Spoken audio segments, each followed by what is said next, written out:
Hi guys, welcome back. You're back with us here at Beer and Son Garage. Of course, you know where you're at if you're here. So we got the master cylinder all hooked up at the pedal. We had to take a bolt out. So apparently when you bolt one up, even though we didn't have it tight, you can't put the brake rod onto the brake pedal. It's a straight shot.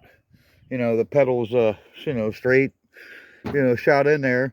But the pedal itself doesn't fluctuate or move, so you can't slip this rod onto the pedal by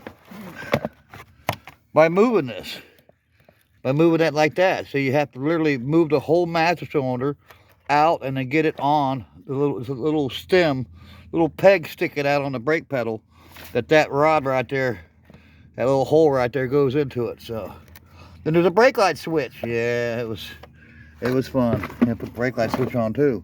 Otherwise, you ain't gonna have any brake lights. So that's all done, except we still got to put a little cotter pin or something in there because we're missing the original cotter pin. So we got the master cylinder bolted up. We tried to use the brake bleeder kit that it come with it, which was 2 plugs, and it didn't work out. So we popped it off, the 2 little black plugs, and we went up in the house and we got our AutoZone brake bleeder kit that my son bought me from AutoZone, and it come in a little plastic, I got it in a box now, of course, and it's transferred to a bag and in the box, but it come in a little kit like this. I don't know if the bottom of it's even there anymore. No, the bottom's not there. And it's got all these fittings and hoses, and you got to pick out which one is going to fit, and it's a pain in the butt, okay? But, I've been doing this for 40-something years, so it's not my first rodeo. No, it's not. I've been bleeding master cylinders and fighting them for years. I'll just plug right in there. Got some dirt in there. Don't like dirt in my box. Don't like dirt in my box. Nope, don't like it. So we'll put that back in there. I'll put that in there so we don't lose our... It is like $20, $30 for that brake bleeder kit, for the master cylinder bleeding kit. So we've just been ejaculating it off. And you can see what we got here. We got a little stick, and we're just pumping it. We get all the air out. Of course, we were using this to push it down further and hold it. But yeah. And put it on there too.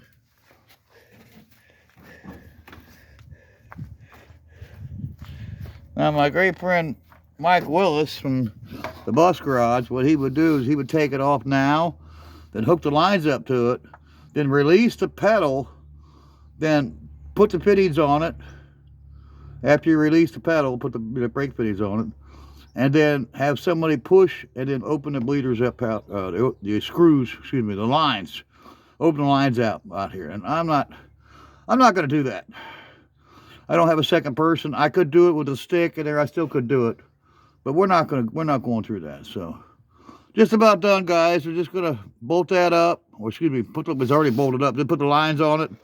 And we're done. So I wanted to jump on here and show you guys the final product. Almost the final product. The master cylinder's on. The brake pedal's hooked up.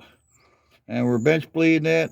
And once we finish bench bleeding it, then we will hook the lines up, and we should be done with the Mach as far as brakes. Now the only thing I want to do to that, this car after that is I want to adjust the clutch, and I'm going to probably put a whole different throttle bracket in there for that throttle, and that's not going to stop us to drive it. I mean, when I get it on the street and I drive it to up in town or something, I'm probably going to have that on there. But to play with around here, it's fine for right now.